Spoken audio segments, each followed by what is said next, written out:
இயக்குனர் மாரி செல்வராஜ் இயக்கத்தில் நடிகர் கலையரசன், நிக்கிலா விமல், பிரியங்கா நாயர் போன்றவங்க லீட் ரோல் நடித்து வெளியே வந்த திரைப்படம் வாழை. இந்த திரைப்படத்தோட 13 நாள் பாக்ஸ் ஆஃபீஸ் கலெக்ஷன் எவ்வளோன்னு சொல்லிட்டு தான் இந்த வீடியோவில் பார்க்க போகிறோம்.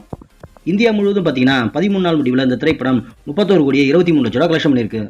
ஓவர்சீஸ், அதாவது வெளிநாடுகளில் பார்த்தீங்கன்னா 13 நாள் முடிவில் இந்த திரைப்படம் 4 கோடியே 75 லட்ச ரூபா கலெக்ஷன் பண்ணியிருக்கு. உலகம் முழுவதும் பார்த்தீங்கன்னா 13 நாள் முடிவில் இந்த வாழை திரைப்படம் 35 கோடியே 98 லட்ச ரூபா கலெக்ஷன் பண்ணியிருக்கு. இயக்குனர் பா ரஞ்சித் இயக்கத்தில் நடிகர் விக்ரம், மாளவிகா மோகன், பசுபதி போன்றவங்க லீட் ரோல் நடித்து வெளியே வந்த திரைப்படம் தங்கலான். இந்த திரைப்படம் 26 நாள் பாக்ஸ் ஆஃபீஸ் கலெக்ஷன் எவ்வளோன்னு சொல்லிட்டு தான் பார்க்க போகிறோம். இந்தியா முழுவதும் பார்த்தீங்கன்னா 26 நாள் முடிவில் இந்த திரைப்படம் 53 கோடியே 14 லட்ச ரூபாவும், ஓவர்சீஸ் அதாவது வெளிநாடுகளில் பார்த்தீங்கன்னா இந்த திரைப்படம் 16 கோடியே 50 லட்ச ரூபாவும், உலகம் முழுவதும் பார்த்தீங்கன்னா 26 நாள் முடிவில் தங்கலான் திரைப்படம் 69 கோடியே 64 லட்ச ரூபா கலெக்ஷன் பண்ணியிருக்கு. இயக்குனர் அஜய் ஞானமுத்து இயக்கத்தில் நடிகர் அருள்நிதி, பிரியா பவானி சங்கர், அர்ச்சனா ரவிச்சந்திரன் போன்றவங்களாம் லீட் ரோல் நடித்து வெளியே வந்த திரைப்படம் டிமாண்டி காலனி 2. இந்த திரைப்படத்தோட 26 நாள் பாக்ஸ் ஆஃபீஸ் கலெக்ஷன் எவ்வளோன்னு சொல்லிட்டு தான் பார்க்க போகிறோம்.